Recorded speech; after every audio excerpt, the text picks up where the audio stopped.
In this live recording, John Bradshaw speaks on family secrets. And now, John Bradshaw. Thank you. Thank you very much, folks. Thank you. Can you hear me, everyone? Can you hear me in the back? I just finished writing a book called Family Secrets. What you don't know can hurt you. I don't know whether any of you were raised with that statement, what you don't know won't hurt you. I was told that a lot as a child. And, I was raised in the era where maybe some of you were too, where children were to be seen and not heard.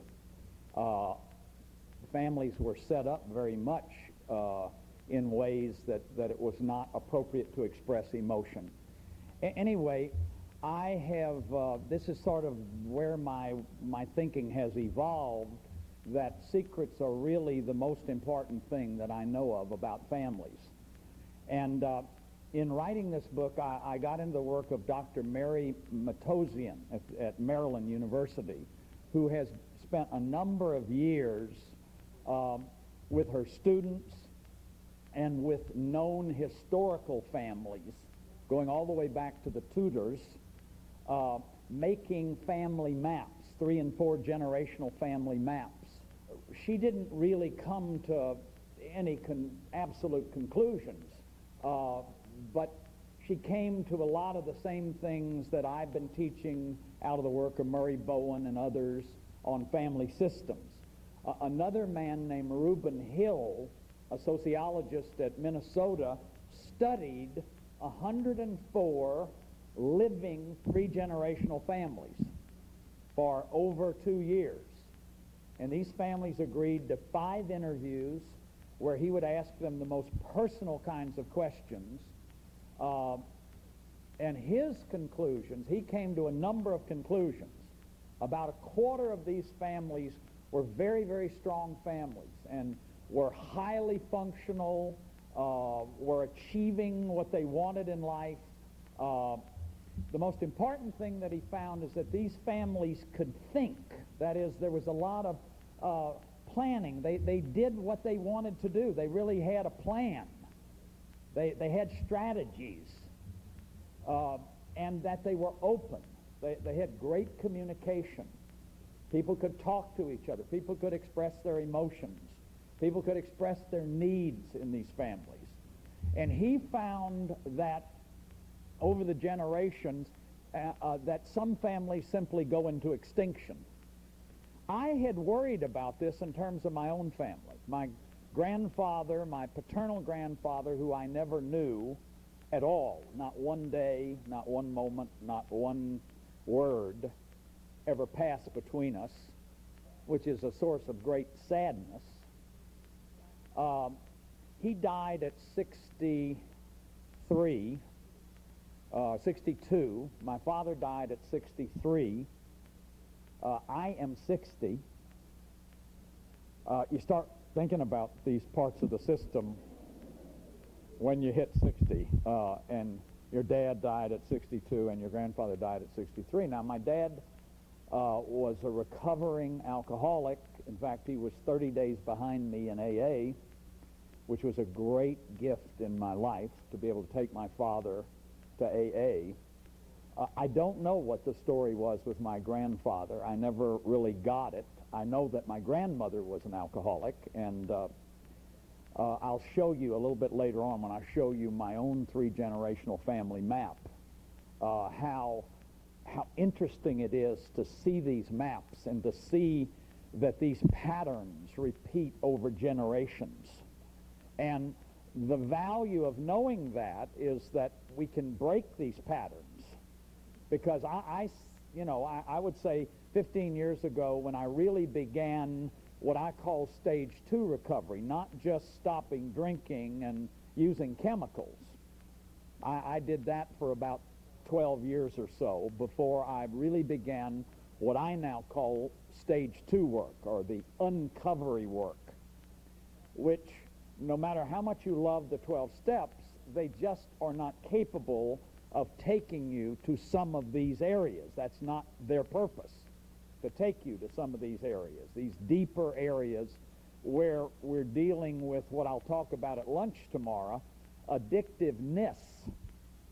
See, I'm not so much concerned anymore about healing an addiction, because what I found is that when I put the cork on the bottle, put the pills away, I stopped being a substance abuser, but I started being addictive in other ways. I started eating compulsively. I started working compulsively. I went through a period of sexual compulsivity. These are not, in other words, I hadn't healed the addictiveness. I had behavior modified an addiction. It's what in AA we say being dry and being sober. Being sober means, that I've taken possession of my life. And what that became important for me, because I saw that I needed to change patterns in my life, because even though I wasn't drinking, I was still modeling addictiveness for my children. And what I'll talk about at lunch tomorrow is that addiction in my model is learned. Addictiveness is learned. That there may be genetic predispositions. For example, I don't have any question that I'm not a genetic alcoholic. I am a genetic alcoholic. There's no question in my mind about that. But all the genetics do is to tell you what kind of an addict you're going to be if you've been trained to be an addict. But you have to be trained to be an addict. Now, I'm not saying that, cocaine and crack and some of these things don't have tremendous powers of addiction. But I ran the Palmer Drug Abuse Program in Los Angeles for 4 years. We never saw a kid. We saw many children who had tried marijuana and LSD and all kind of drugs. The ones that stayed on it, see, it's the difference between kids experimenting with it and kids staying on it and getting in big trouble with it. And that has to do with the violations. It has to do with abandonment, abuse, neglect, enmeshment. It has to do with childhood wounds. A man at Harvard just finished a study on post-traumatic, traumatic disorders, going into the emergency rooms and the crisis rooms and the psychiatric hospitals. And he was doing this study for the people that, partly for the people that make up the diagnostic manual, the DSM-4. His conclusion was that 80% of the people carried into crisis centers, to emergency rooms and hospitals, are being sexually violated or physically violated, either as children or as grown-ups. And now what we're now seeing with OJ's, the phenomena of the Simpson phenomena, is something that a lot of us have known for a very, very long time, that we're very violent people, that the most dangerous place for any child in this country is the American family. I remember going to Lebanon one time, and the guy said it's a lot more dangerous in Dallas than it is in Lebanon. This guy was from Dallas. It's a lot more dangerous in the American family than it is to go to Lebanon because of child abuse, because of the massive amount of child abuse. And it's really something that is more complex than what I just said. It's an intersection of a whole new consciousness that is intersecting with an old consciousness that cannot maintain itself as democracy deepens. See, democracy 200 years ago began, 200 years ago. But we don't have democracy in our schools. We don't have democracy in our families. We don't have democracy in our churches and synagogues. We don't have democracy on our jobs. We don't share power in our families. There's nobody that I know that saw a man and a woman who were equal. So there's nobody that in my generation that saw two people that knew how to be intimate, because you can't be intimate unless you're equal. I haven't heard anybody yet in all the discussions about this battering talk about it being learned in childhood.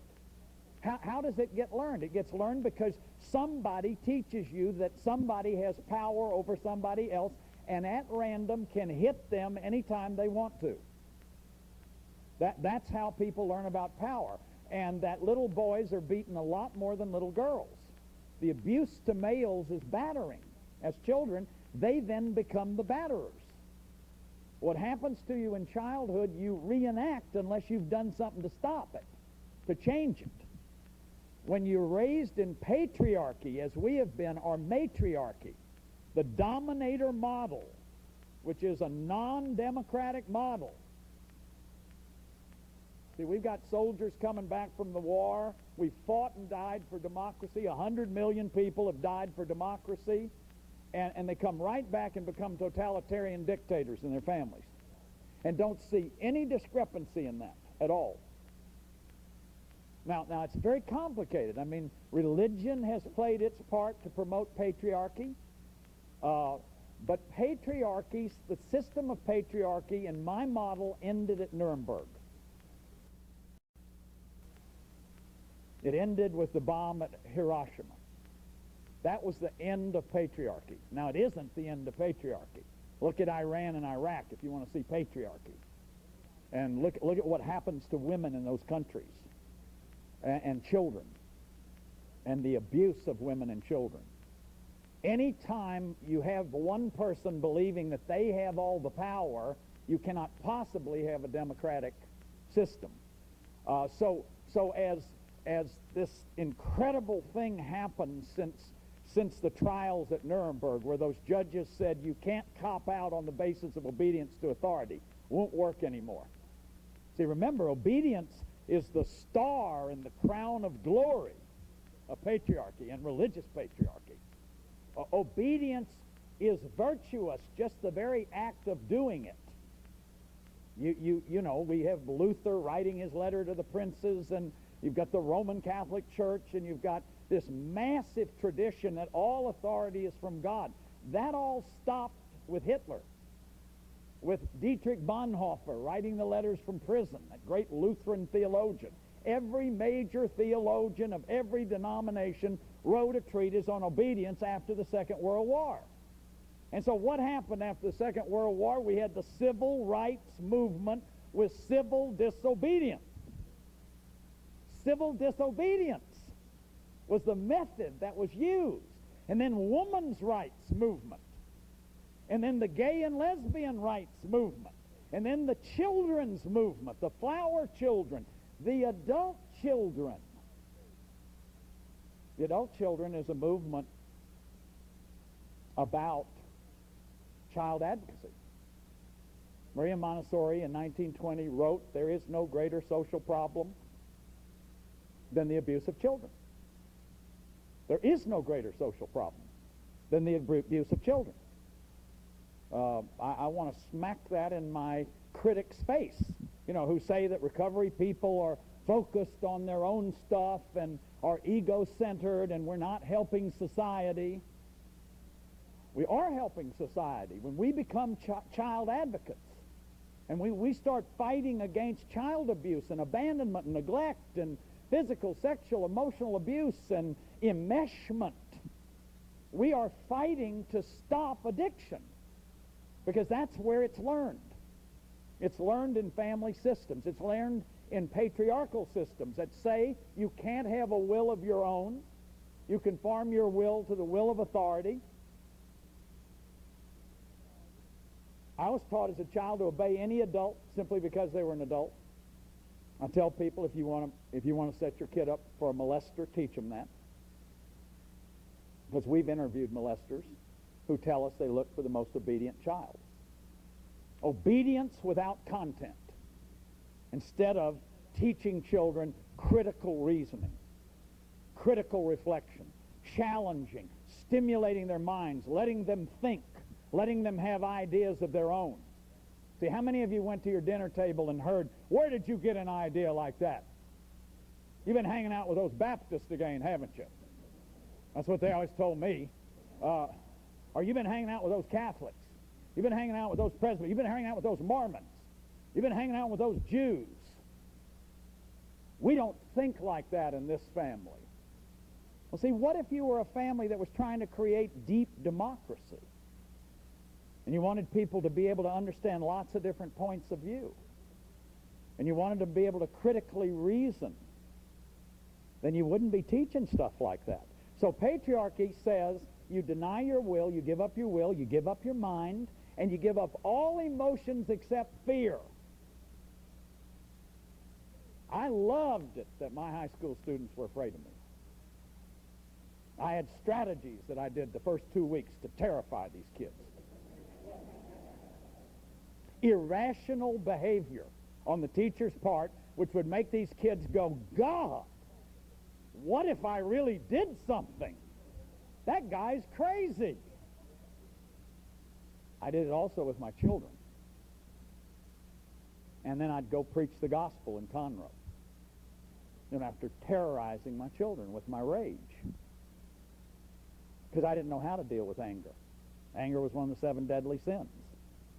You couldn't have anger. You can't have anger and patience. You think the king wants the servants to have anger? For God's sake, you might start a revolution. So we don't want any anger. We want you to conform. I'm the only one in this family that can have any anger. And then Mama can have anger when I'm gone. And oldest kid can have anger when Mama's gone.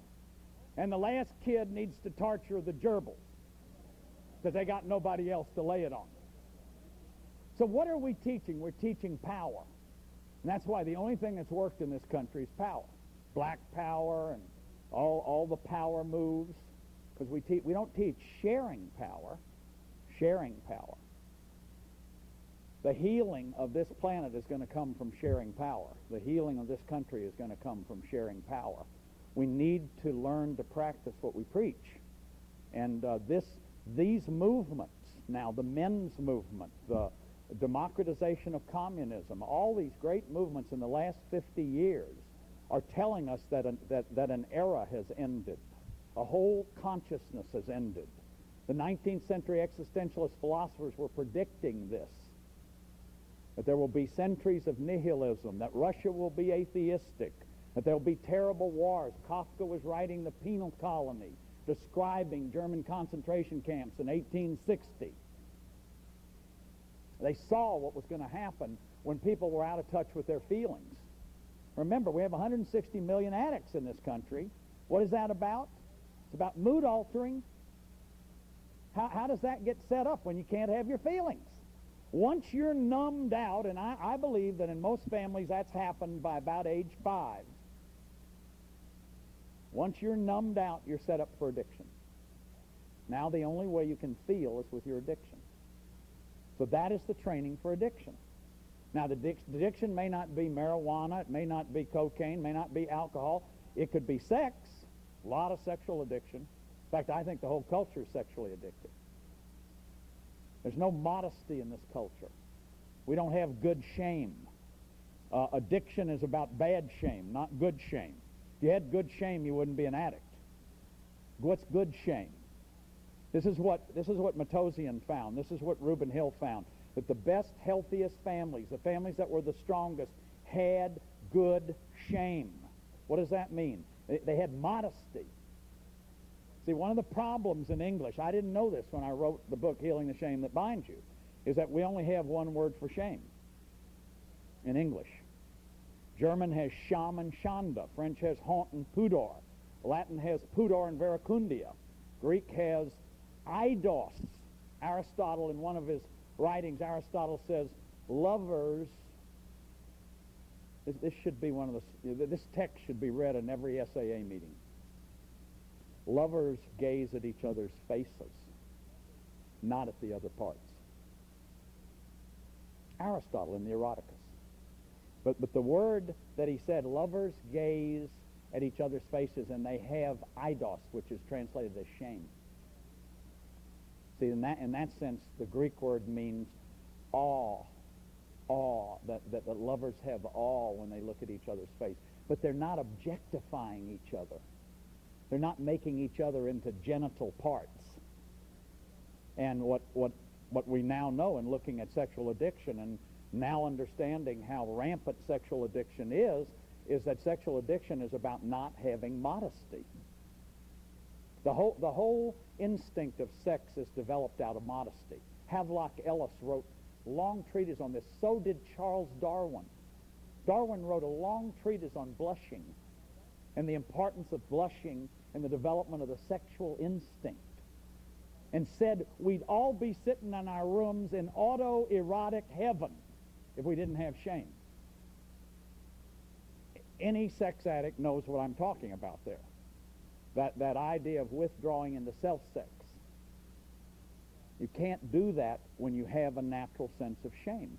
Because the shame is what moves you. The shame is what, even if you've been married 40 years, that little pause before you make love, that coyness is the shame, is the modesty. Women have always understood this, that they can't engage in this love act unless there's caring, unless there's something human in it. It can't just be, relieve my tension, which a lot of men just can't quite understand. Well, you like me, you do nice things for me, how about just relieving my tension? And the woman says, no. I couldn't understand that for a long time. I'm your friend, I'm your buddy, you fix dinner. See, because there's no caring, it's not a human act. It's got to be a human act. So the virtue that makes us, the emotion that makes us most human is shame. Max Sheeler, the emotion that gives us permission to be human is natural shame. Natural shame. The families that didn't have this in Reuben Hill's studies were going crazy. I mean, when I say extinction, they're going into addiction, they're dying off, they're getting worse in the next generation. So the most important thing, now this has great relevance for secrets, is that a family needs a natural sense of shame. A family needs a sense of awe and modesty. So what does that mean? What are the natural areas of modesty? These are what I'm going to call the natural behaviors of concealment. Just like the roots of the tree need to be in the soil. Just like if you want to make a photograph, you've got to go in the dark room. There are certain behaviors that are naturally private, like going to the bathroom. All cultures have rules of seemliness about elimination. Another area of natural privacy, birth. Birth.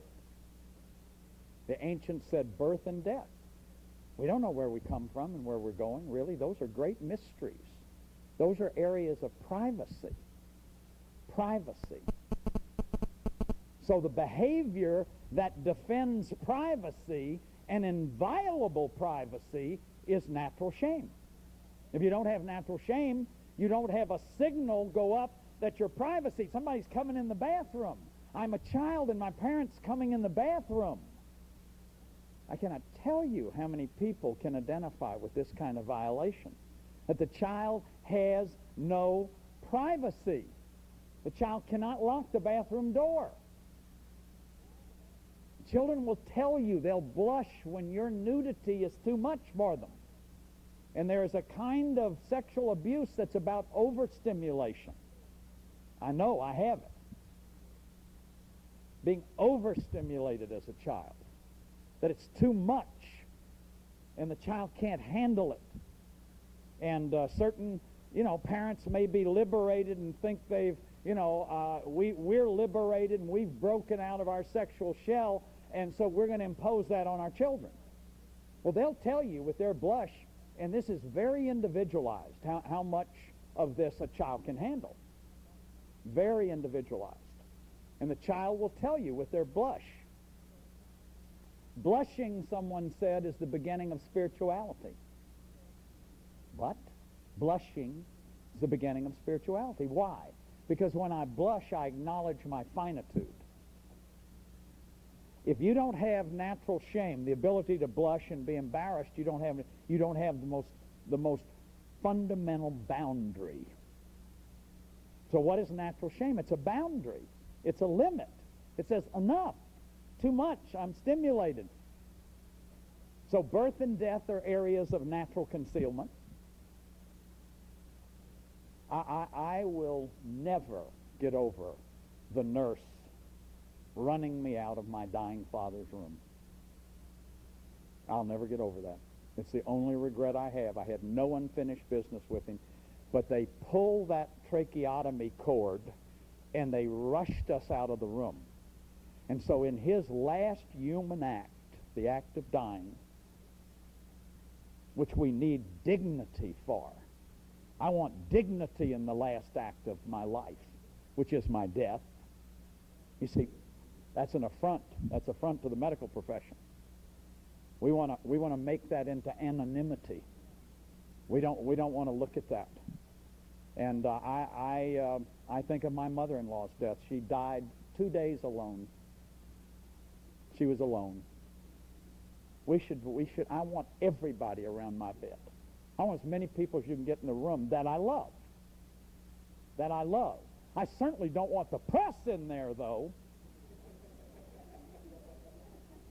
Well, you see this father in Houston, his 2 daughters, brutally, and he finds their bodies. Do you see what the news reporter did? Sticks that thing in his face.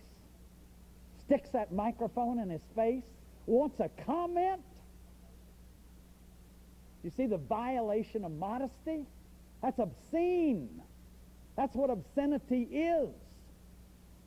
Thurman Thomas, Super Bowl, fumbled twice, basically lost the game. 4th quarter, he's sitting on the bench. He has his hands over his eyes. You could not have a better symbol of natural shame. Hide your face. He is hiding his face, and that bloody camera will not take its eyes off of him. Obscenity. That's obscenity. That's a violation of privacy. God Almighty, let the poor man sit on the bench in his shame without showing him to the entire nation. You see how we violate modesty? This profanation. Now, what are some other but natural behaviors of concealment?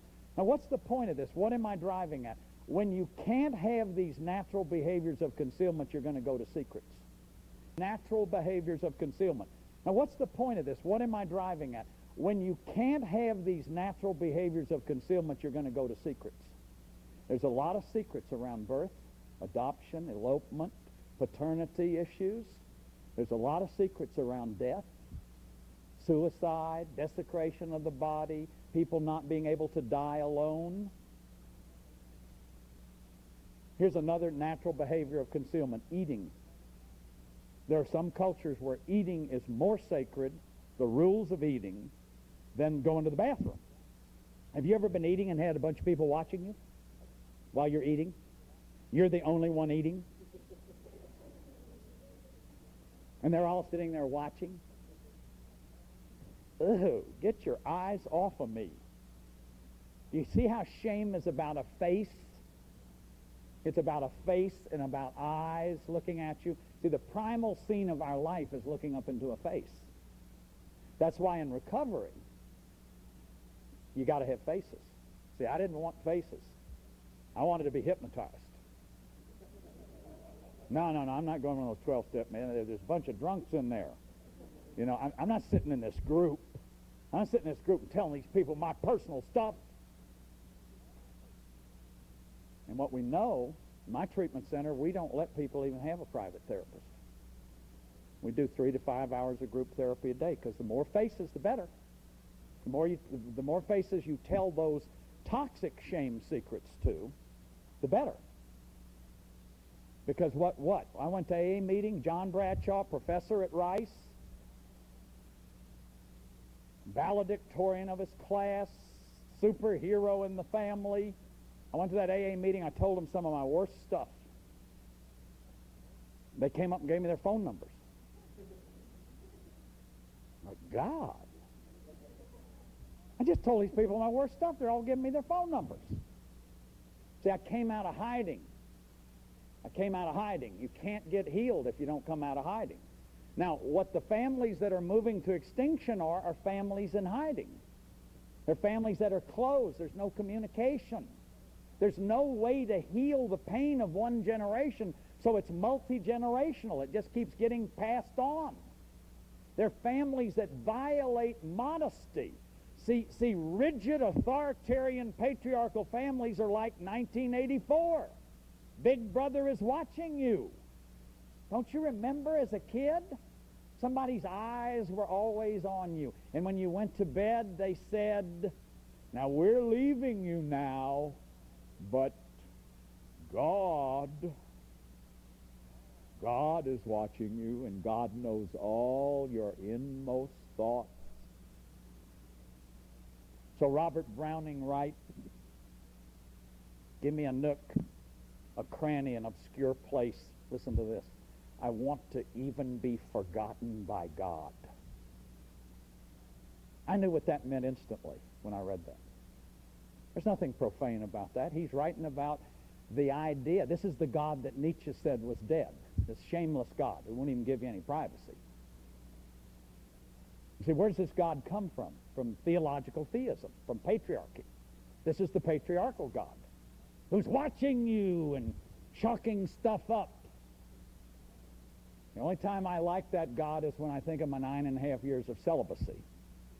I want that chalked up. That'll be the first thing that I check out in the big book when I get up there, whether they have those 9.5 years of no cheating, celibacy. But that idea that you're being watched all the time and somebody's scrutinizing you and you're being judged.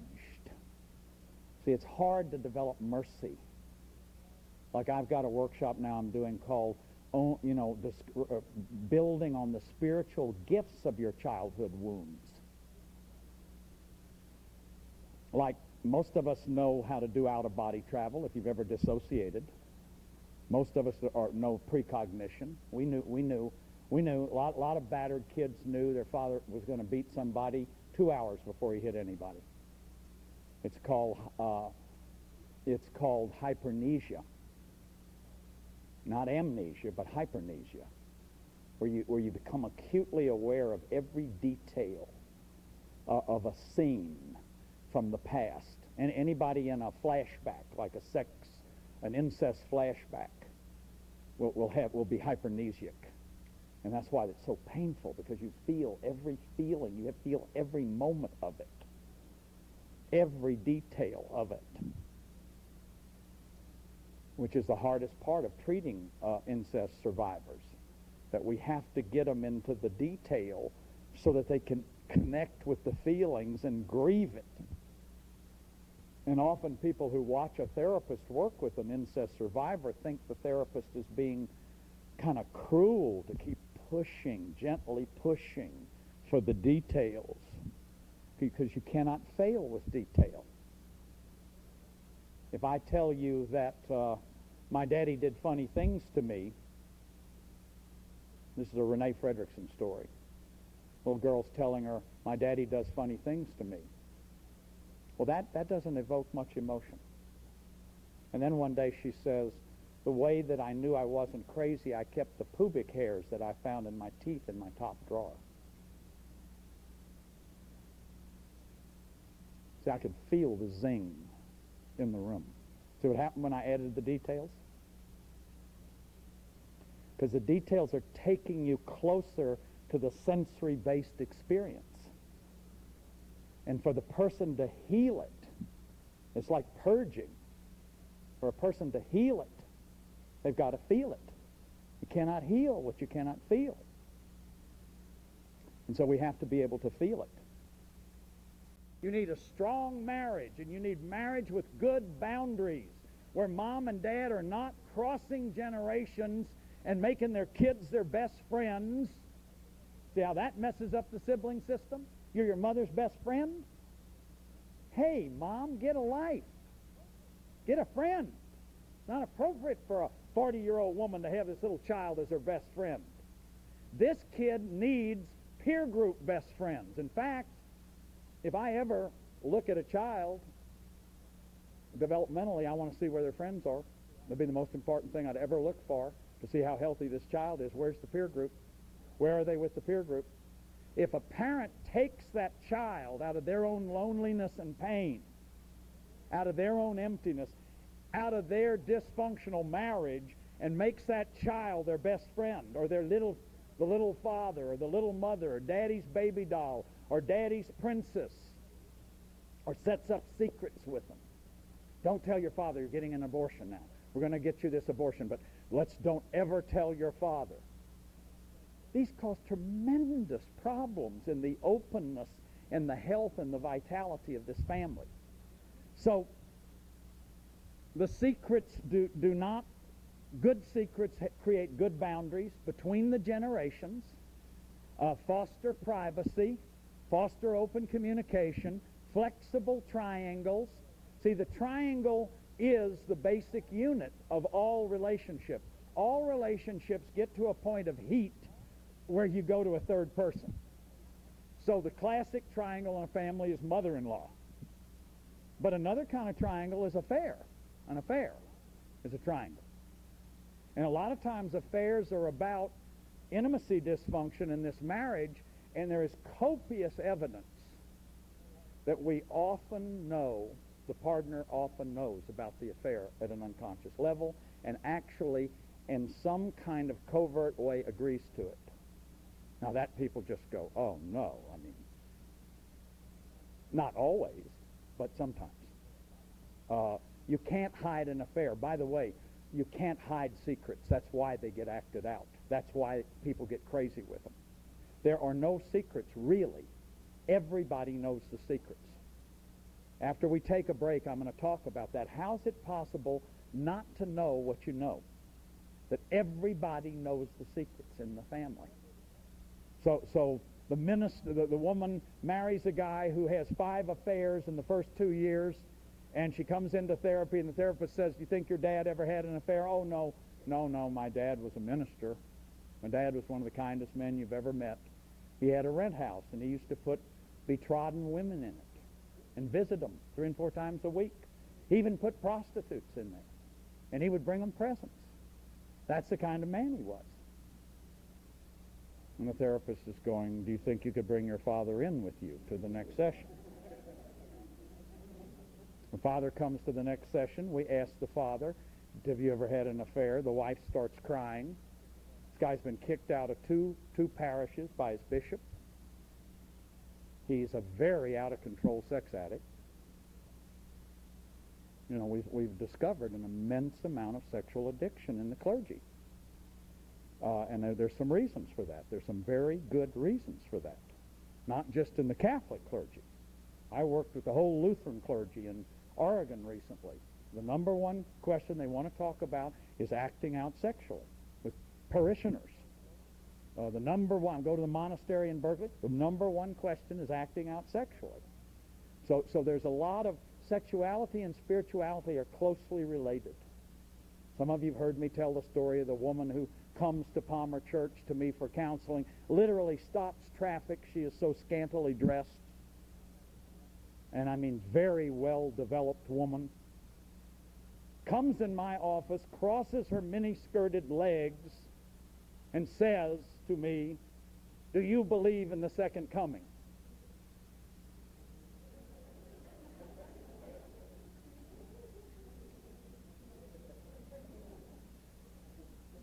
And my thoughts were not on holiness or the parousia.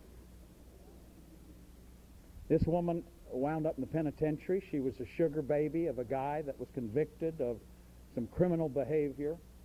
She was totally out of touch with her sexuality. She was in this huge Bible study group, was very much into it, was indoctrinating her son into it, but had this whole other life on the side, and just totally split. And there are a lot of people like that. See, you're up here screaming and hollering, any woman wearing shorts she's going to hell, and you're out here acting out on, in New Orleans. See, he's not owning his shadow.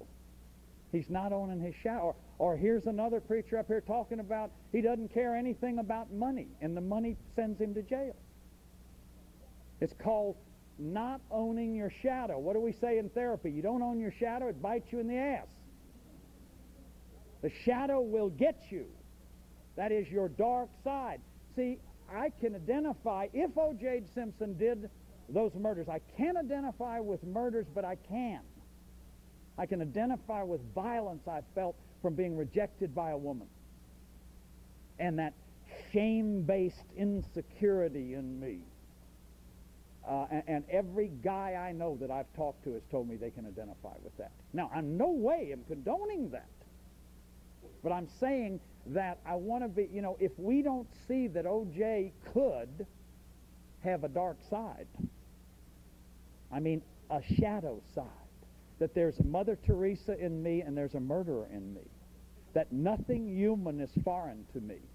And when you don't have your healthy shame, what you do, because what is your healthy shame? Permission to be human. So if I don't have my healthy shame, I try to be more than human, righteous, perfect, good. We are the saved, you are not. Or, I don't care, less than human. I'll be a slob. Addict in the alley, shoot up, don't care. More than human, less than human. Every addiction has those polarizations.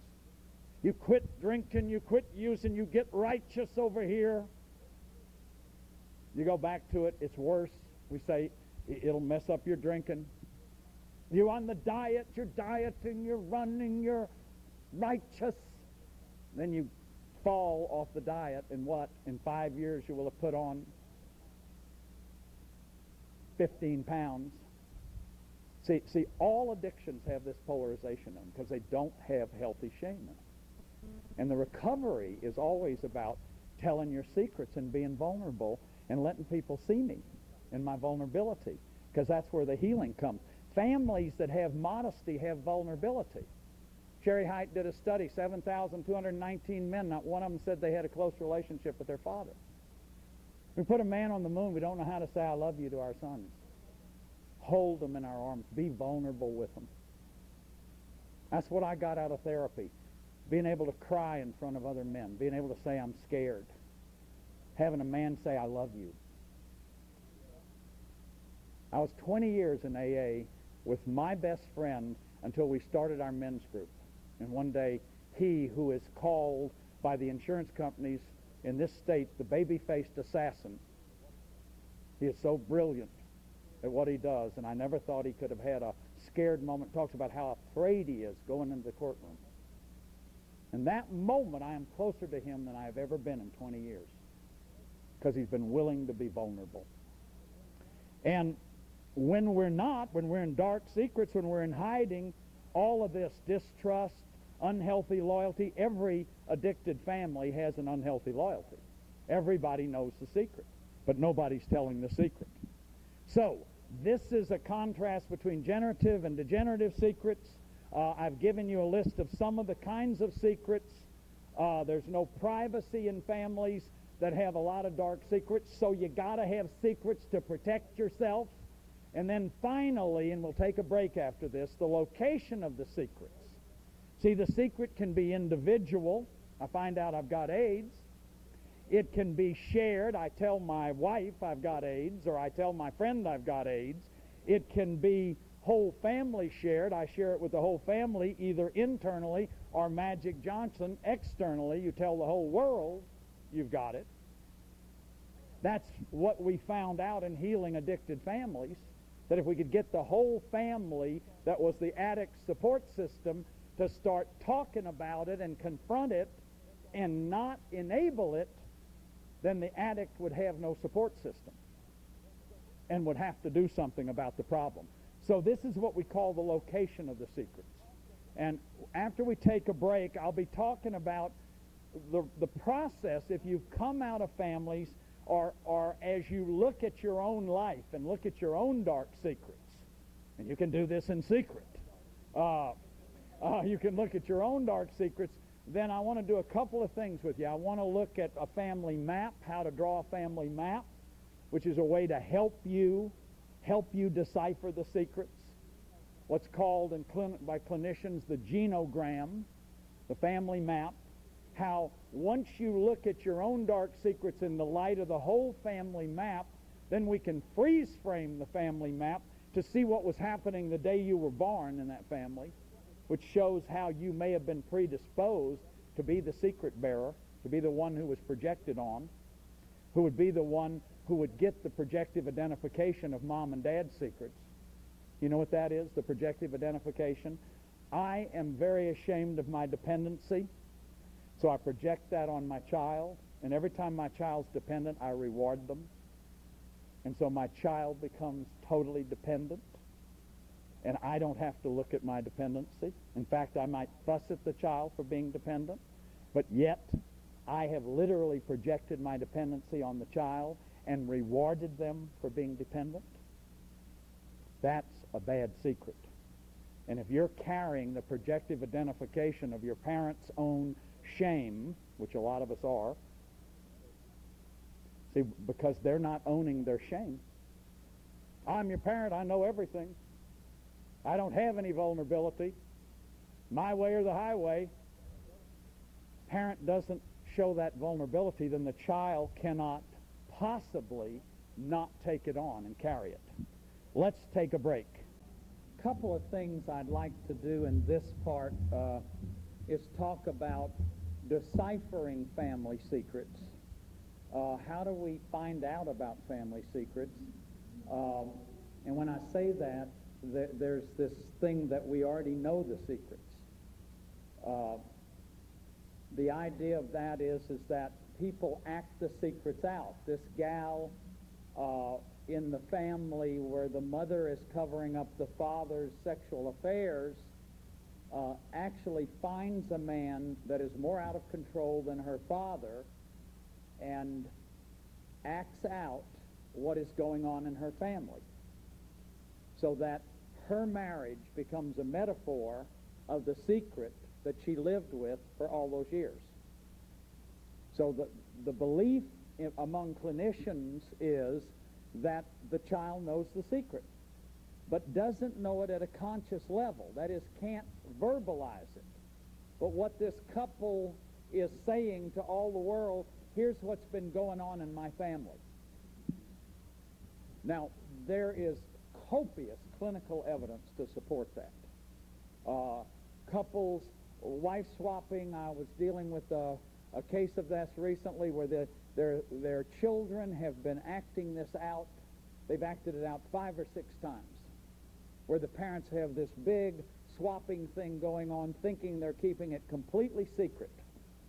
And their children are acting it out. They've caught them 3 or 4 times acting out with younger children in age-inappropriate behavior and knowledge inappropriate to age, which is one of the ways you know the child is acting something out, that the behavior is inappropriate. No kid that age knows about this kind of sex. So how's it possible that they know it? And one of the, I don't know an exact answer to that. How's it possible not to know what you know? Some of it is about family systems, and I'm not going to go through the whole theory of family systems, but you know that I did a whole television series on that. I've written a book about it. Murray Bowen is the person that I've most been influenced by. He was a psychiatrist at Georgetown. He had 8 components to his theory. The first component is what he called the differentiation of self. How much solid self do you have? When you are in a family where there's lots of secrets and there's not good boundaries, when the family's all enmeshed, you carry what Bowen called the undifferentiated ego mass. It's like being in a trance. It's like being in the group mind. And all systems do this, not just dysfunctional systems. All systems create a trance that all the members of the group are in to some degree. In a functional system, it's clearer. It's much clearer. The difference between function and dysfunction is that in functional systems, people deal with what's going on. The problems are talked about. The anger is expressed. It's dealt with. They have conflict resolution skills. I did a lot of work with companies as a consultant. Number one problem that I found over and over and over again was the lack of the ability to deal with conflict. And a lot of the conflict in the company was secret. It was not being dealt with openly because there weren't good techniques of conflict resolution in this company. And so this stuff just goes passive. It goes passive-aggressive. It can come out in an employee making terrible errors. We had a guy at Denka Chemical blow up the plant. Literally blew up the plant one night, and I think it was about a lot of stuff that was going on that wasn't being resolved. So all systems, when there's anxiety, fight, flight. One of Bowen's components is called emotional cutoff. Emotional cutoff, what does that mean? When there's intensity, I don't fight, I withdraw. I either withdraw to my room, yes dear, no dear, we agree never to disagree, we Ozzie and Harriet it, or I move 1,000 miles away. And I haven't spoken to my father in blump years, or my mother in blump years, or my brother in so many years. But you have not resolved anything when you do that. That has not resolved anything, and all of that conflict will come out in your current relationships. That's the problem with it. That's why the most important thing in working on the secrets is to get to the secrets, tell the secrets in certain cases, not in every case, resolve what the secrets have done to you, and connect with the family. Stay connected with the family. Meaning what? Meaning don't have a bunch of unfinished business with the family. Because any piece of family business that I carry with me becomes a hot issue in my current relationships. So Harriet Lerner in The Dance of Intimacy describes a couple going along. She comes into therapy because she's found out her husband's having an affair. She is contemplating an affair. Harriet says, when did this start? Well, right about the time of the birth of our second son. So she does a history in the two families of second sons. And she finds out that this woman's brother, who's the second son, the second son in this woman's family is in an institution, has been in an institution for 22 years. And Harriet says, well, how do you feel about that? Oh, fine. Fine. My brother has whatever the disability is, he can't recognize me anyway. But the therapist picks up, wait a minute. She doesn't feel fine about that. She's got some kind of unresolved resolution about that. Therapist talks to the husband. He's got issues with the second son in his first family. So here are two people, both unresolved with the second son in their family of origin, who start having all this marital conflict at the time of their second son and have no conscious awareness that they're acting something out from the past. Now, there are other factors here. I don't want to oversimplify it. But each one of these people have hot issues, like hot wires, that are unresolved from the past, so you carry that into the present. The unresolved issues from any member of the family, and there are many family therapists that believe this even includes like second cousins. We want to get it straight with all of them to the best of our ability. Finish the business with the first family. That's where you learned about relationships. Now, if there are a bunch of secrets in that family, you're going to be acting them out. So we need to find out about the secrets. Well, how do we find out about the secrets? The easiest way is to go ask about things. Now let me tell you that is, for a child would never think about asking some of these things. For example, my grandmother was bedridden and saintly. Saintly. They said she's a saint. Your grandmother's a saint. My grandfather was also called a saint. My mother was also called a saint. And in my book, I've got some real bewares about saints. These were fine people. I do not mean that they were not fine people. But be careful of saints in your family, because you can't question saints. No child If they're telling you that this person is a saint, you're not going to do an analysis of that person's behavior. In fact, you're going to make that person the norm of behaviors. So, grandmother is a saint. She talks about the importance of honoring your mother and father, and it dawns on me at about age 45 that I have never once heard her talk about her own father. So quick clue to secrets in the family. Who's somebody nobody's ever talked about? Go look for that one right away. Who is somebody that nobody has ever talked about? Isn't that strange that a holy, very religious, church-going grandmother would never once mention her father in any context whatsoever? And come to find out, because I went to my mother at 45 and started asking questions. See, it wouldn't occur to you as a kid to go ask these questions. You're not going to, it wouldn't even come up for you. And also, if you're told what you don't know won't hurt you, and kids are to be seen and not heard, and quit asking so many questions, and that's none of your business, then you're going to get it that it's not appropriate for me to ask questions. And but what I began to find out is that this grandfather, this great-grandfather, my great maternal grandfather, was a blatant sex offender and alcoholic. Blatant. Used to make holes in the bathroom wall and watch all the granddaughters, and actually violated 4 of his granddaughters. And my hunch is violated his daughter. He was his only daughter and 8 sons. There's stories, too. Watch out for stories in families. Stories about Halloween night and things that happened. But they don't quite gel. Question the stories. Now, why? Not as a witch hunt. What you're looking for is the soul of your family. The soul of your family.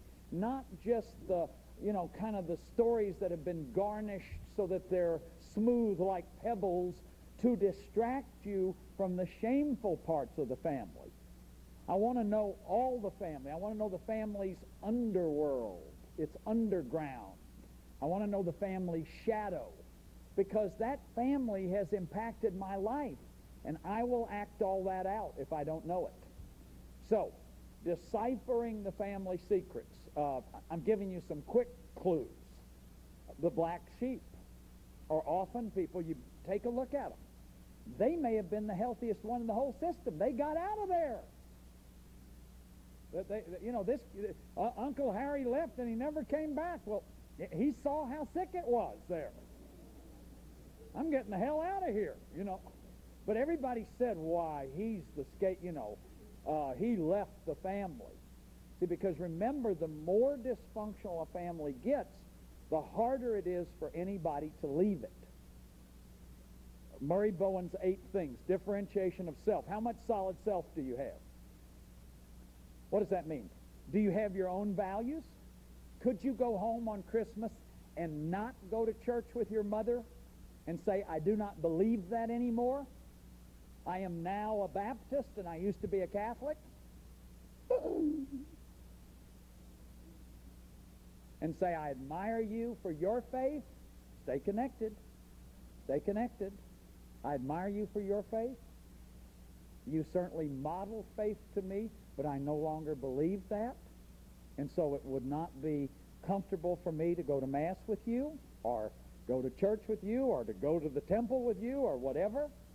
See, if a person with a solid self can do that, and so differentiation of self means you can think when you're in the midst of the family. Boy, is that hard. Instead of what? No choice reacting. No choice reacting. Any of you go home for holidays and you swore you won't get into this with your mother, you won't get into this with your uncle, you won't get it, and you're in it. That's the second Bowen component. It's called the nuclear family's emotional system. And that is powerful. It's like being in a trance. When you walk back into that system, you go back into the trance. That's why you got to have a lot of solid self, good boundaries. How do you get that? We're going to talk about that in a minute. How do you get these good boundaries? How do you leave the family emotionally but stay connected to it? That's the task. Murray Bowen, great psychiatrist at Georgetown, was once asked at a big meeting of psychiatrists about how he was doing with this. He said, I've been working on this 17 years, that is, separating emotionally and staying connected. And he said, I think I'm making a little progress. So I want you to hear that this is not easy.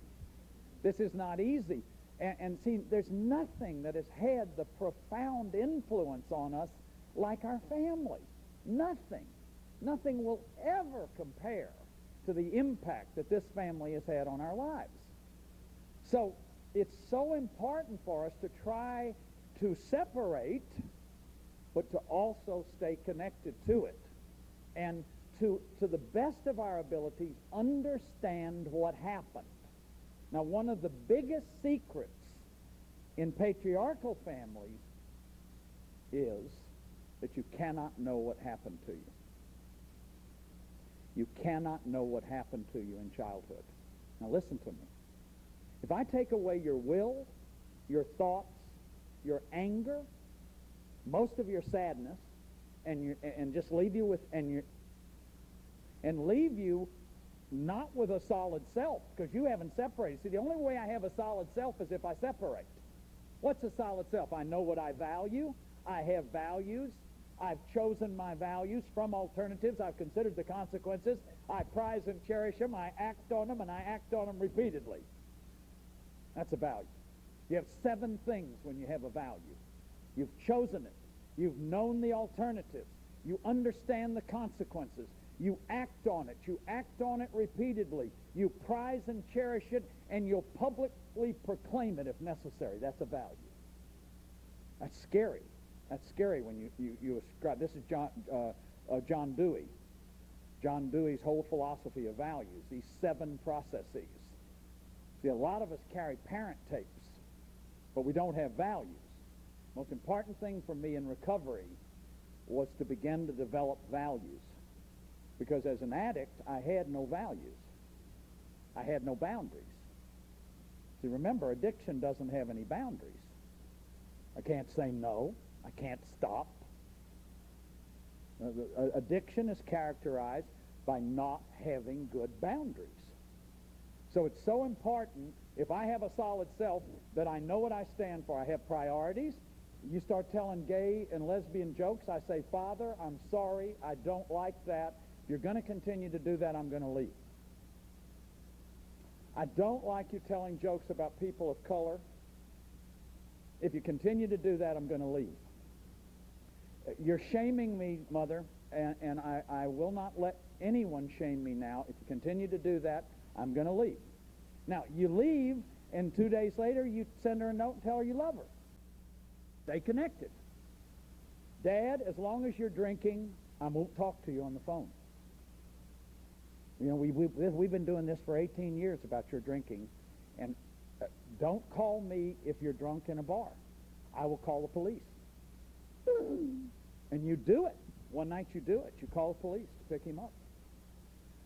I guarantee you, if you have an enmeshed family, your brother will call you the next day, your sister will call you the next day, your mother will call you the next day. How could you do that to your father? I can do it because I have a self, and I set a boundary.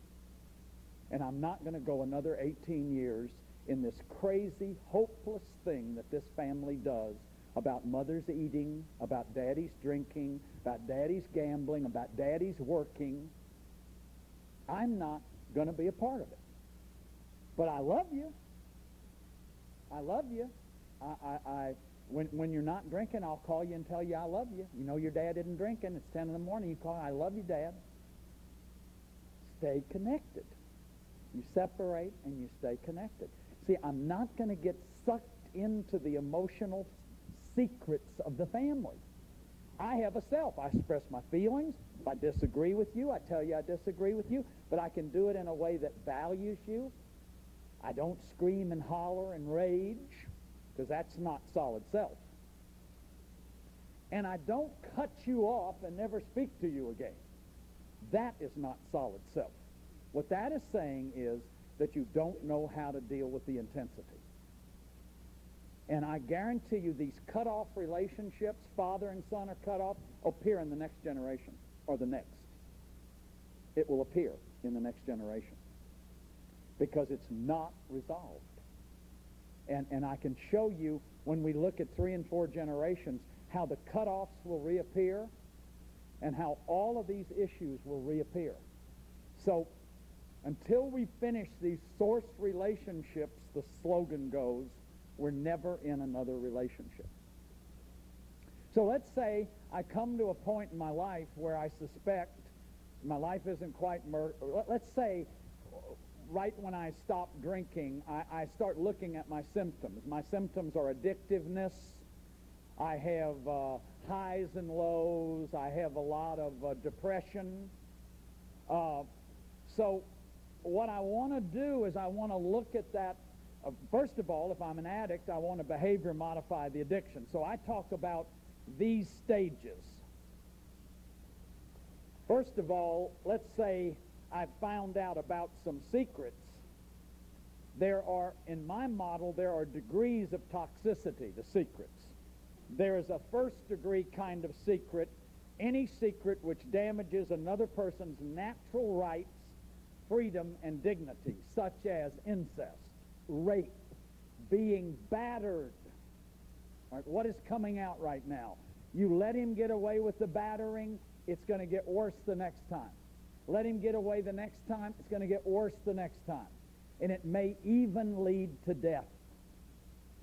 I cannot tell you the cases when I sat at Palmer Church for 25 years of battering, of wives coming in with husbands who were doctors, lawyers, engineers who were battering them, who looked so good at church on Sunday, but were little boys at home. And that's basically what this behavior is. It's the primitive rage of a child. I want what I want when I want it. And it is an unresolved, undeveloped sort of developmental deficit in a person. Usually people who become superachievers have this because the deficit is what pushes them continually to overachieve. And so in the confines of home, they can be like little boys or little girls. So these kind of secrets, criminality, battering, rape, incest, child beating, child molestation, those secrets always need to be dealt with. Second-degree secrets are all addictions. I think all addictions need to be brought out into the open. Now, you know, some people want to say some addictions are worse than others. Rape can be an addiction, so I think it is worse. A guy having multiple affairs may be a sex addict, but that's not the same degree of toxicity as rape. However, I think that secret needs to be confronted also. I believe that all addictions need to be confronted. I believe that all questions that are about a person's right to know about their natural parents, so all the paternity issues, adoption issues, and now what have we got?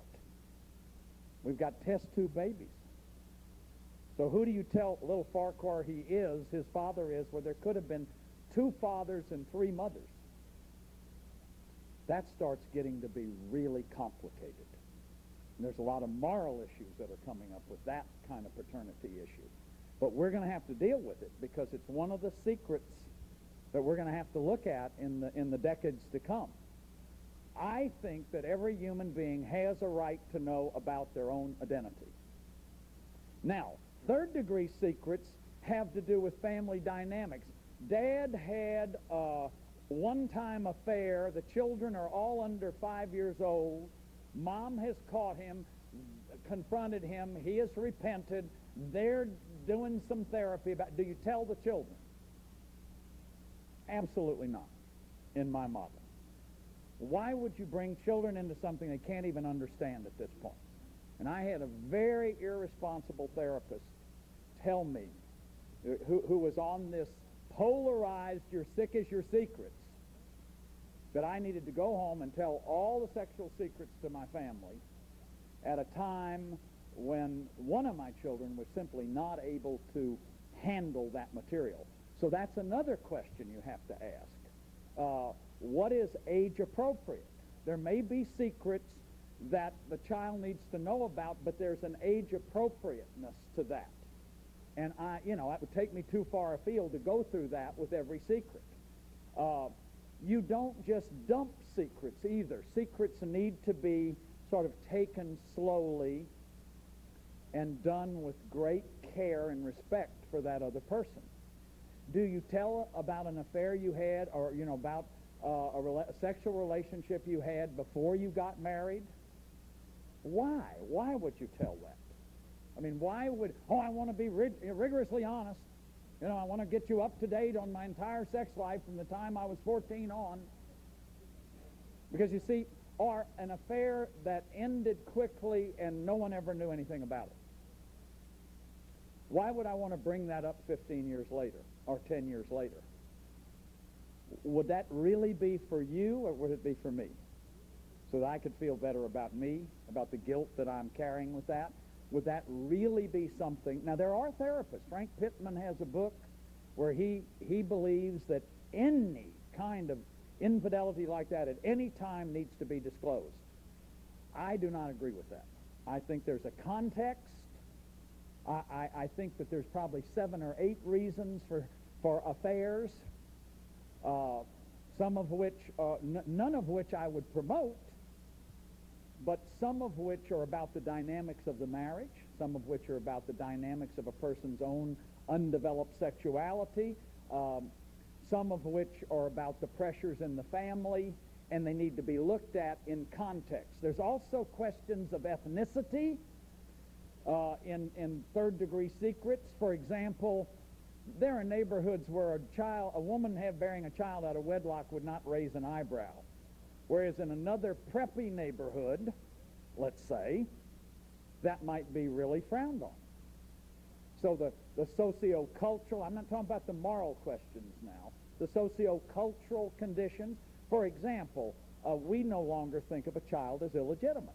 One of the reasons that adopted children were never told about their adoption was because the mother was considered to be in sin and illegitimate.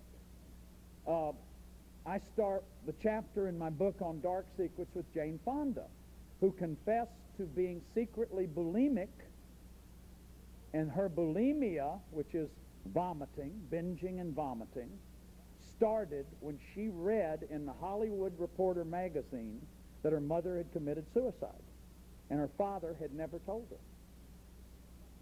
Peter Fonda also shot himself in the stomach when Henry married Susan Hayward, who he was dating when this mother committed suicide.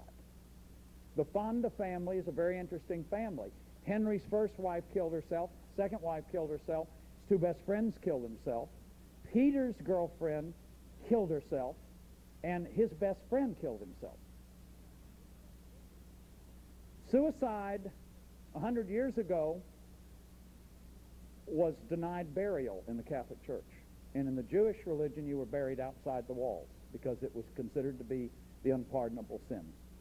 Now, that teaching has changed, so we have to look at secrets in socio-cultural context, that certain things that were once secrets, for example, incest. The women in my mother's generation would never talk about incest. See, for one thing, when a child is incested, the offender is psychopathic. What does that mean? It means the offender has no sense of shame and guilt, or else they couldn't be doing it. Their shame and guilt would stop them. So guess who takes on the shame and guilt? The child. So one of the reasons that often victims of abuse don't want to talk about it is that they secretly believe that they are at fault because they are carrying the shame and guilt. And that's why even though there may be excesses of people coming out, Roseanne coming out, and all the stars coming out, Oprah coming out, because what some of that does is it creates the possibility of sensationalism. I mean, it creates a possibility of false memory syndrome, a number of abuses that can happen, but nonetheless, on the whole, it's something good. It's something good because it's changing a pattern that we have had for generations of women not talk. That's a woman's lot, honey. The old grandmother says, that's a woman's lot. That's your lot. That's what you have to take. That's what it means to be a woman. See, well, that's changing. Get knocked around a little bit, that's what it means to be a woman. Don't go, causes too many problems. Don't go say anything to anybody. You're going to want to mess up the whole family. So the abused are often caught in secrets. And now, as the cultural conditions, the cultural climate of that changes, and if God knows if there be any good thing that can come out of this tragedy that we're in right now with O.J. Simpson. Although I would have much preferred on Time magazine to see the faces of the two victims and have it be called an American tragedy rather than O.J.'s face. Do you see how we're still protecting the batterer? Even at the level of the public media, we're still protecting the batterer. 2 people died. Now, I'm not accusing him, but why him? Why not the 2 people who were killed? Have you heard anybody talk about that? Well, suppose you were the father of that woman, and those 2 children were in that house when they were killed. And this was a brutal murder. What about the victims? See, we have had a cultural condition for hundreds of years in the patriarchal structures. And when I say patriarchy, I don't mean males. Women can be just as matriarchal, dominator. Somebody's got all the power. The power is not shared. We have had conditions for hundreds of years where victims have had to go and carry the secrets. So as culture changes, the cultural norms change. Bulimia, anorexia, there's some mention. There's some indication that those things were known as far back as the 17th century, but nothing like they are now. Anorexia is an illness that's very much fashioned by the sociocultural context of upper middle class, body image conscious, pressured women. And now men who are in athletic exercise, anorexia, bulimia. But those things, so on third-degree secrets, we have to consider the context. It's not an absolute all or nothing as it is in these first 2 areas. Then fourth-degree secrets, in my model, they harm the possessor but no one else. For example, it's no longer a secret because I'm getting ready to tell you. I like to do that 2-step slow dancing where you get to hold the woman, and you get to be real close. When they start that fast stuff, it scares me. It kindles something that really frightens me. I was on a cruise recently, and I was the lecturer, and all these women wanted to dance with me, and they were playing this fast stuff, and I was terrified. I mean, I'm terrified. I'm hiding over behind the slot machine in this casino, so they can't get to me. Now, does that harm any? It does harm me because I see those people having a good time. And part of me says, God, I wish I could do that. I mean, they're having a good time. They are really having a good time. And, here I am, and I'm all contorted and scared to go out there and do it. And I'm sure if I could ever get out there. Now, drinking, I could dance my shoes off. Get on the bar and recite Gunga Din to the whole lounge. But sober, boom. Now, that harms no one but me. But suppose I was married to somebody who loved to dance. So now, new context. See, the context changes the secret. So, to me, these are important ways to try to analyze the whole issue of secrets. Now, let's say that my presenting problem is alcoholism. The symptoms that I carry are addictiveness. What do I need to do? I need to get into recovery for that. I need to make a choice. I need to think versus no choice reaction. I need to do something. Nothing changes till something changes. Make your muscles move. Walk the walk. Go to 12-step meeting. Join a support group. Get some therapy. Modify your typical behavior. Any one of the above. Go do something, in other words. So you got all these symptoms. Don't try to figure out the secrets. But you've got, because all addictive behavior is secretive. It's characterized by what? Denial. Now, step 2. When do you do step 2? Thank God I didn't do step 2 for about 4 years. Because all intellectuals need is step 2 to start justifying the addiction. And God help you if you're an intellectual and you have an addiction. Because you've got this great mind, you can talk Freudian terms, and here I can remember sitting in stinking taverns and talking about my libidinal decathected energy to Morales, who was about to pass out over here.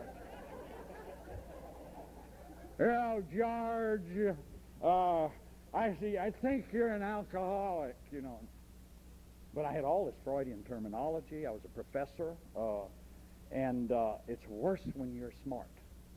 Because and so, you know, that's why it's so important to get in the program and you know, don't try to think, just do the program, just follow somebody's advice till you get a good habit of sobriety, good habit of stopping eating or whatever it is that you're dealing with, stopping gambling, stopping shopping, stopping whatever. Remember, addiction is not just about substances. It's about people. You can be addicted to people. You can be addicted to your own children. You can be addicted to television. You can be addicted to shopping. You can be addicted to sex. You can be addicted to the rituals are part of the addiction. Eating addictions all have grazing rituals or starving rituals.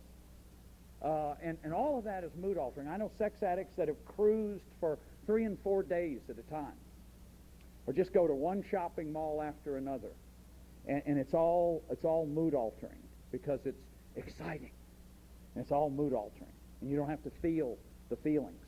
You're changing the feelings. Remember, addiction is a disease of feelings, and secret feelings. You don't even know what you feel a lot of the time. A spouse who's co-addicted, say your husband is a cocaine addict and you're obsessing on his cocaine addiction all the time, your mood alteration keeps you from seeing how lonely you are, how rotten this marriage is, how you get nothing in it for you, how your needs are not being met, keeps you from your anger. And that's why now, you know, when someone comes in and says, my spouse is addicted, we say, and how long have you been addicted? And of course, the co-addict doesn't like that. But we know that it takes an enabler to be able to sustain an addict. And, or the family is enabling. The family isn't somehow. And see this, what family systems has helped us to see is that the more you try to change, the more you stay the same. So here's the under-functioning addict, mother. She's on Librium, Valium, some kind of medication. She's a pillhead. We may have some fancy terms for this, but mother eats tranquilizers all the time. So what do? Daddy puts articles under her door, by her bedside. The kids try to be nice and sweet so that mother isn't nervous. Don't do that, mother will be nervous. And everybody's over-functioning. See, this is a law. This is what we've learned about family systems. When somebody over-functions, somebody under-functions. So when families have anxiety, they fight, they cut off, somebody overfunctions, somebody underfunctions, somebody gets scapegoated, and dysfunctional families are what? Families that do that chronically. All families do it. Functional families only do it for a little while, and then they solve the problem. What's the problem? The problem here is the anxiety. My dad's dying, and I haven't finished my business with him. So what am I doing? Starting fights with my wife over here. That's not what this is about. And my kid's acting out at school, getting in trouble at school. And so we got the kid with a psychiatrist. And the problem is the anxiety about dad's dying that nobody's talking about, that everybody's keeping secret. And so once the family begins to deal with the anxiety that grandpa is dying, talking to him about it, getting it out in the open, getting it out of secrecy, then the kid will stop acting out over here and the marriage will kind of level off. But we see this constantly in family therapy, how the family is not fighting about what they're seemingly fighting about.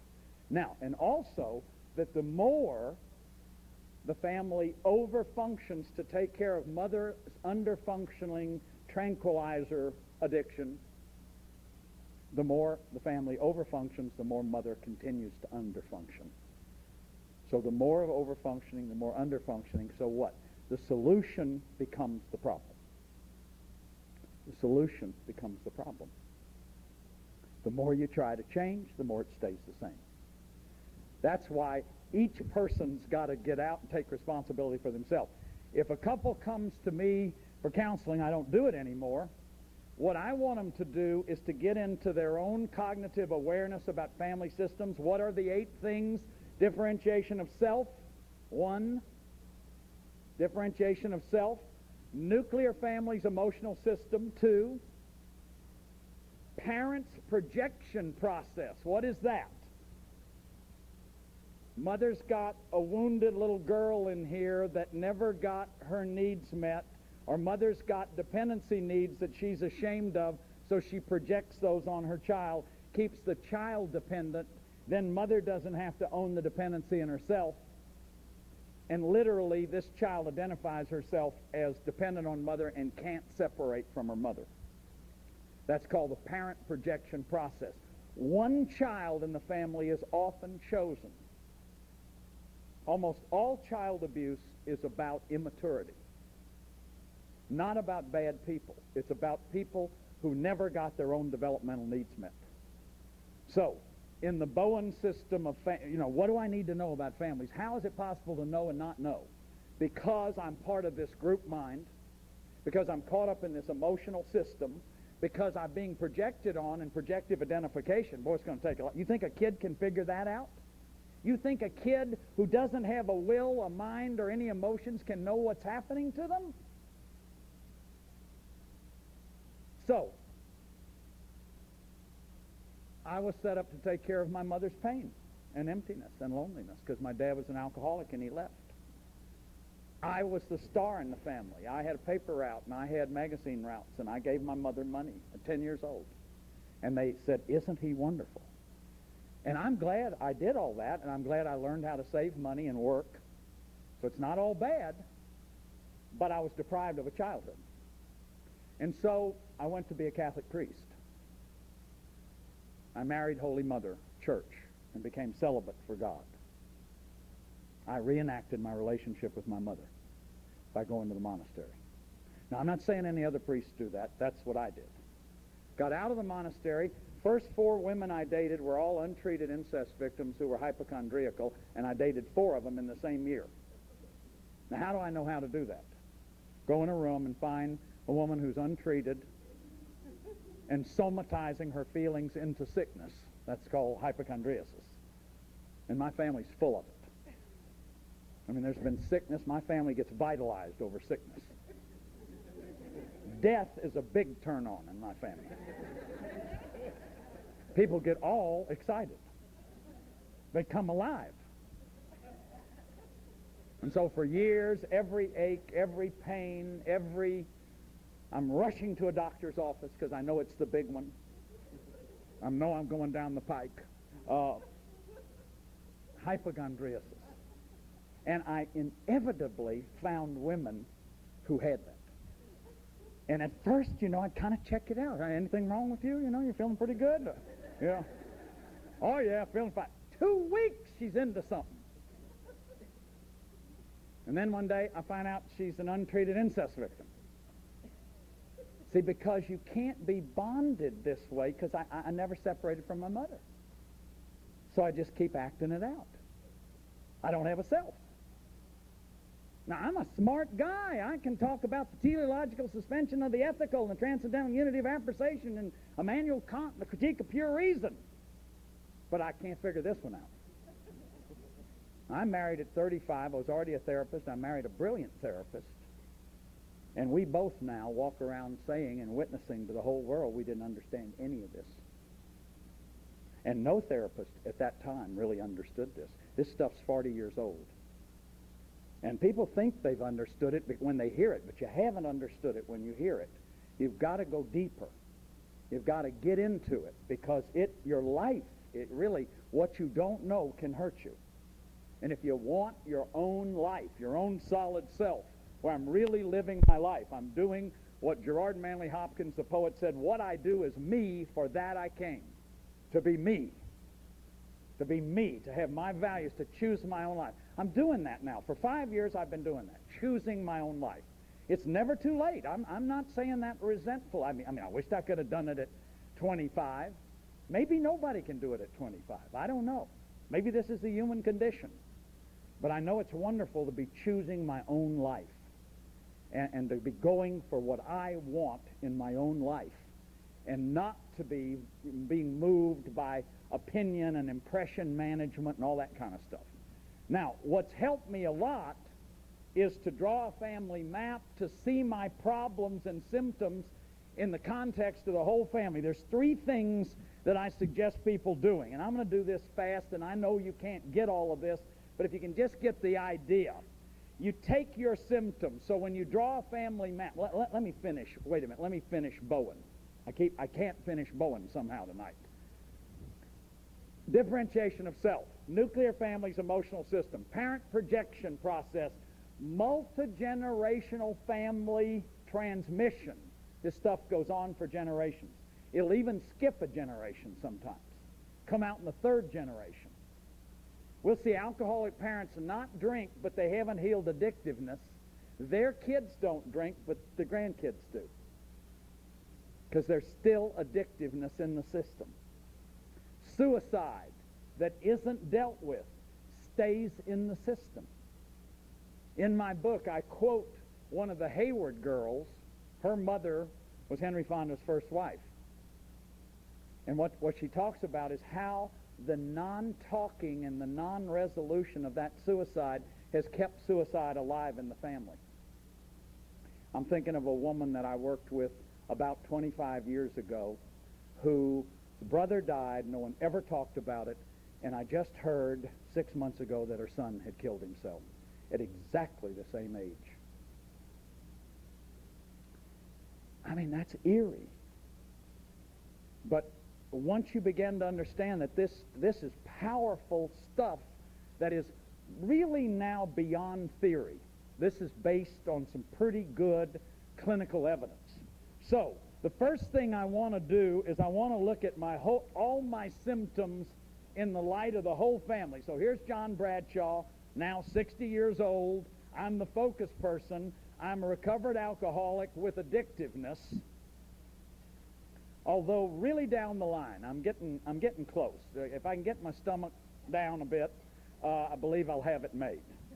And I'm going to do a PBS series on food addiction, so I'm going to try to force myself to look slim by the time I hit this series. We'll see. You will see. It will be showing probably at Christmas. So, but I got to get slim by September. So here I am, the focus person. First thing you want to look at is there any alcoholism in the family? See, that's my symptom. Is there any addictiveness in the family? Well, here's an alcoholic. Here's an alcoholic. Here's work addiction over here. Here's severe codependency, hypochondriasis, agoraphobia. That's the addiction to fear. That's fear of fear. My grandmother never left the house, 42 years. We all thought she was sick all the time, and she was. I mean, in the sense that it's really painful when you somatize illness. Here's mother, hypochondriasis, untreated incest, severe codependency. So first of all, I get it real clear that there's a lot of addiction in this family. And I also get it that this grandmother saw her own mother burned to death when she was 5 years old, married a guy when she was 16 who was electrocuted, had a baby that was stillborn. This is a grandmother I disliked greatly, but I now am having some second thoughts about her.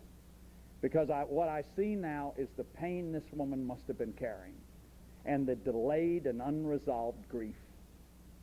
You see, the only way you can finish the business is to grieve. Blessed are they that mourn. You got to grieve the grief. All right, that's the first question you ask. What are my secrets in the light of the whole family?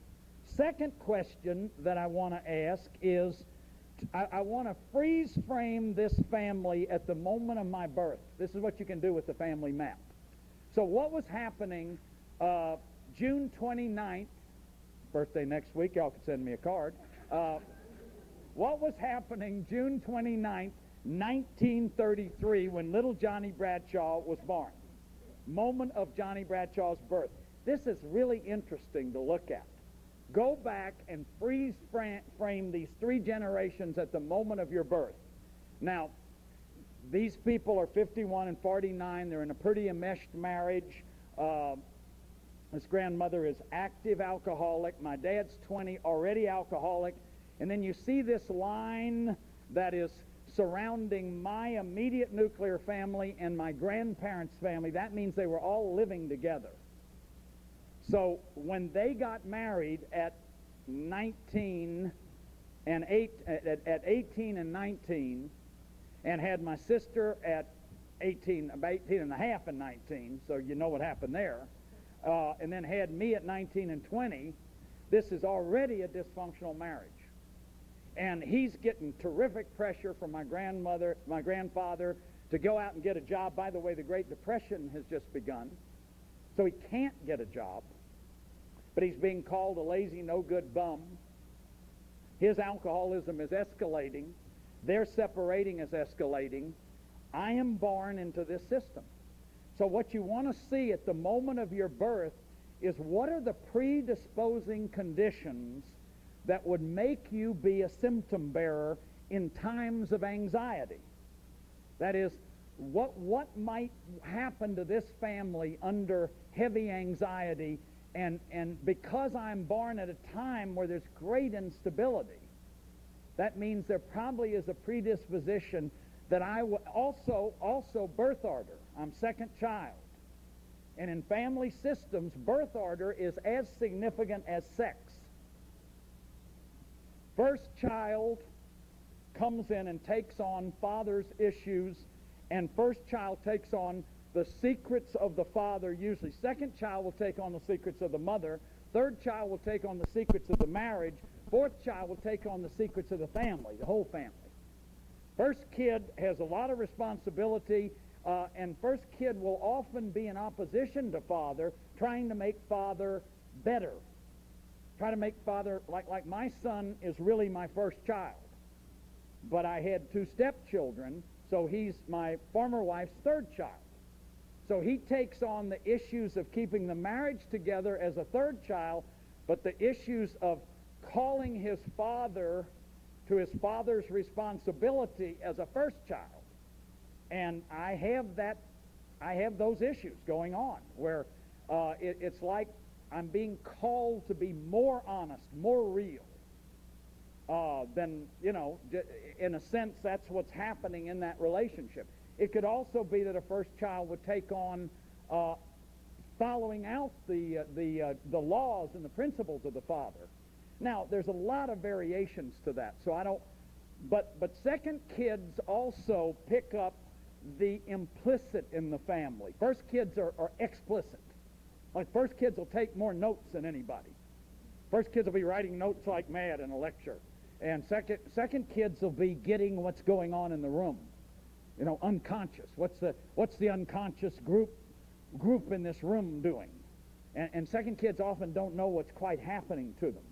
And we don't exactly know how to talk about it. We all become therapists, by the way, because you see, we've had all this practice in the unconscious, taking on the unconscious of people. And second kids are very bound up with the mother's unconscious.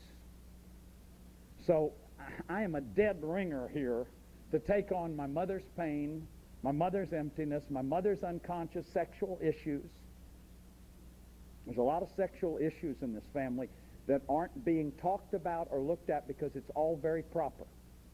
The system is very proper, even very prudish.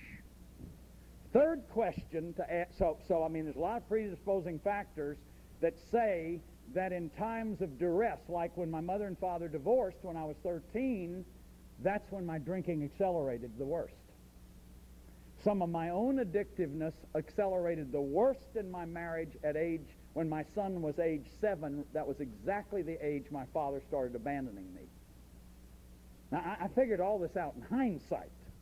But the more you can know this ahead of time, the more you can have cognitive life rafts, that ways to give you a thinking structure.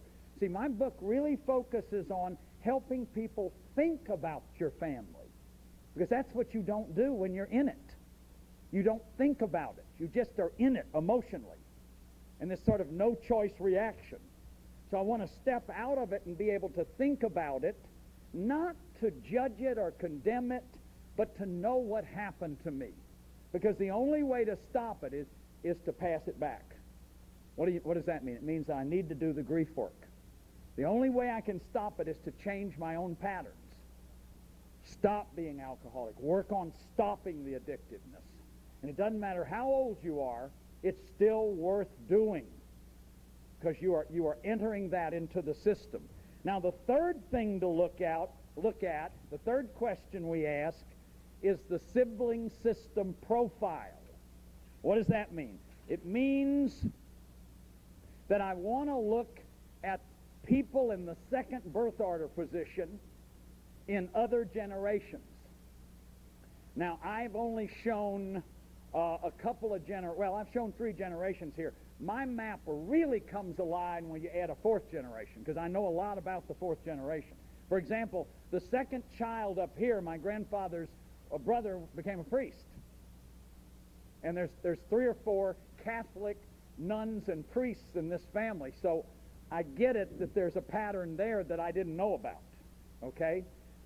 In this grandmother, there's incest and alcoholism up here. And I always thought my biggest problems came from this side of the family. This is the more overt side. These are the Irish drunks. Everybody get that one? You figure those out at about age 7 or 8. You know, obviously there's something wrong over here. Okay? Over here they go to church every day. So it took me 45 years to start figuring this side out. But the greater damage to me, say that the consequences of this side of the family are trouble with intimacy for up till 5 years ago with a woman. Because look at these. These are what are called cross-generational bonds. These are surrogate spousings. He's emotionally set up to be his mother's husband. She's emotionally set up to be my grandfather's wife. I get emotionally set up to be my mother's husband. And this is what's called enmeshment. Enmeshment. And when you're enmeshed, you keep choosing people like that person you're enmeshed with, because you don't have a full self.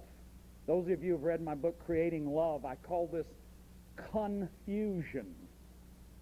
Type 2. There's 2 types of confusion. One type of confusion is, if I'm sad, they shame me. If I'm angry, they shame me. If I'm joyous, they shame me. So I am most lovable when I'm not being me. So I choose the family-authorized behaviors and develop a false self. That is, the behaviors the family loves becomes my false self. That's one type of confusion. The other type of confusion is I'm so fused with you that I am you. I just never have separated enough to have a self. And that happens to a lot of people. And so what? What am I going to do? I can recreate that in the company I work for, in the church I go to. You can recreate that relationship over and over and over again for the rest of your life. So that the great Sufi master said, until you finish your source relationships, you're never in another relationship. So once I began to understand this, then what do I do about it? I need to grieve. I need to separate. I've got to separate. I've got to emotionally separate. How do I do that? I need to grieve. I call it the original pain. I need a non-shaming support. I need validation. I need to say, I'm sad and lonely, and I need somebody to say, I hear that you're really sad and lonely, that you've never felt like there was anybody there for you, that you've always been the star and the caretaker, and you don't think you can be loved unless you're taking care of people. And you don't think you can be loved unless you're the star. This is what I started dealing with in stage 2 recovery. And I literally was addicted to being the caretaker and the star. It's like, if I'm not the star, if I'm not the caretaker, then I can't be loved. So the first thing I've got to do is be willing to talk about my loneliness. Even though I look like Mr. Guy who has it all together, super achiever, to say I'm really lonely and I'm really isolated, and being a star is really lonely and isolating. Going back to my hotel rooms when 8,000 people have been at my workshops is not joyous at this point in my life. It's very lonely. It's very lonely, and what I finally realized is that I have a right to a life of my own. That is, I can be lovable without taking care of everybody and without being the star. So you feel the feelings, and it takes time. It took me 3 or 4 years to work through all of that. But you've got to get started. And that's one of the ways you leave the family, and you leave its secrets. I need to critically reevaluate these roles. Do they work? Are you getting your needs met? Has my being a caretaker helped anybody in my family? What feelings do I have to give up to be a caretaker? What do I like about being a caretaker? I like a lot about it. I like being a star. I like some stuff in that too. But it's the polarization of the role that you want to change. So I learned to go to places where nobody knew who I was, just be part of the group, enjoy that feeling of being part of the group. I learned to deal with anger. I learned to deal with sadness. Instead of fine, I'm fine, everything's okay, I'm fine, to say I'm really hurting. I'm really sad right now. I've been sad for a couple of years. I don't know about any of you hitting 60, but I start grieving. I hear a 50s song, and I know I'll never be dancing again in the 50s. And those times will never be again. And I need to grieve them. And I'll call people. I'll call my friends, and they'll say, "How you doing?" I say, "I'm sad." And people don't want you to be sad. They want to try to fix you right away. See, and that's what my family did. They're always trying to fix you. Hey, will you let me be sad? Just let me be sad. Because I know that there's wisdom in the sadness. There's great wisdom in the sadness. There's wisdom in all the feelings, if you'll just feel them. And see, what I finally learned is just to stop being so attached to the pain. I gave 2 sermons Sunday in Detroit at the Church of Today, and I talked about how I had become attached to my pain and my childhood pain, and how special it made me feel. It's like a kind of reverse grandiosity. It's like I was abandoned when I was 7. We moved 10 times. I could just give you this litany. And see, what childhood pain really brings up is the problem of pain. Why do we have to suffer? Why does anyone have to suffer? Why does God allow suffering in the world, or whoever? And by the way, nobody's ever answered this. And so a brilliant therapist that I used to go to, who I hated some of the time, said to me one day, he said, "John, your pain's just ordinary."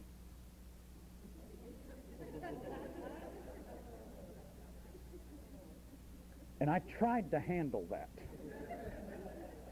I said, "Oh, sure, you're right." And I found myself very attached to the pain. That the pain made me special. That the pain made me important. That I could get kind of empathy from you by telling you about the pain. And to just say the pain's ordinary and it's nobody's fault.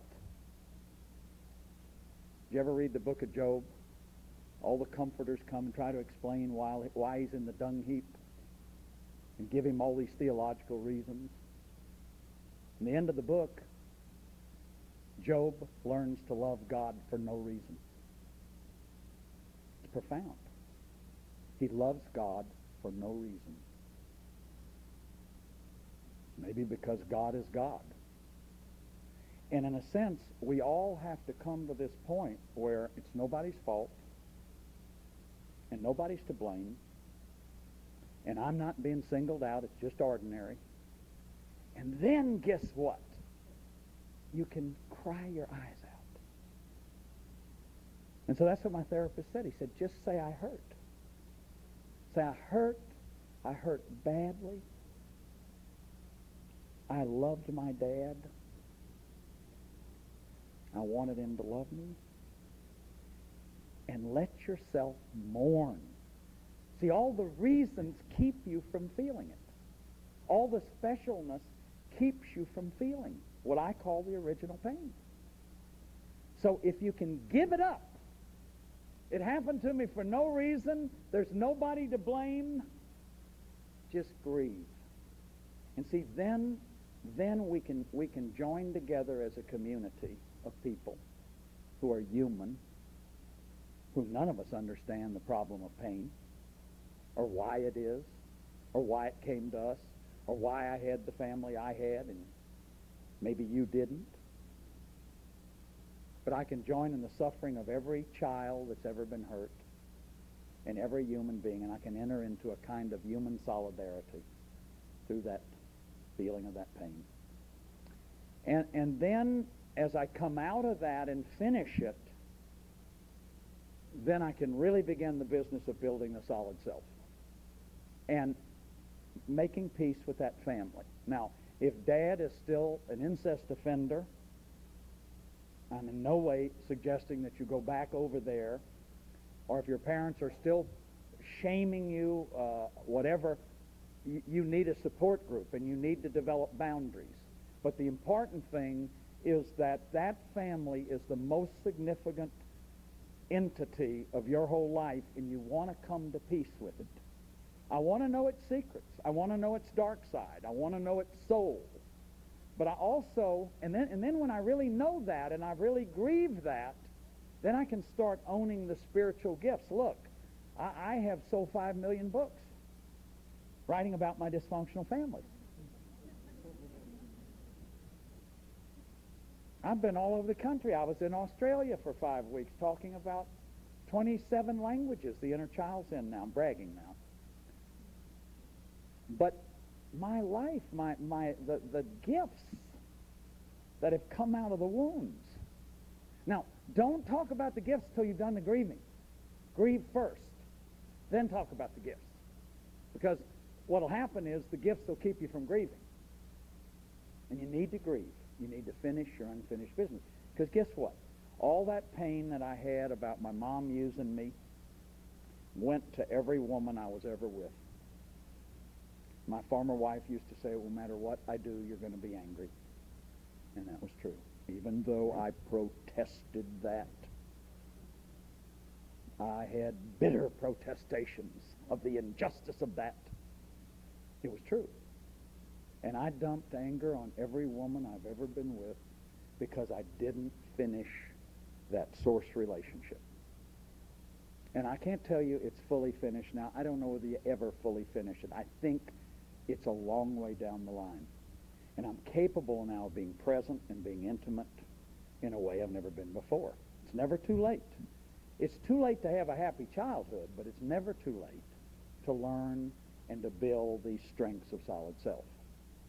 The secrets are very damaging, and we really need to understand them to the best of our ability. Not as a witch hunt, but as a way to know where you came from and to even ultimately know the strengths that may have come out of it. So that's what I like to leave you with, that the important thing is to finish the business, is to separate, but to stay connected to the family to the degree that you can. God bless you all. Thanks a lot for having me. Support Odyssey House, the Nile.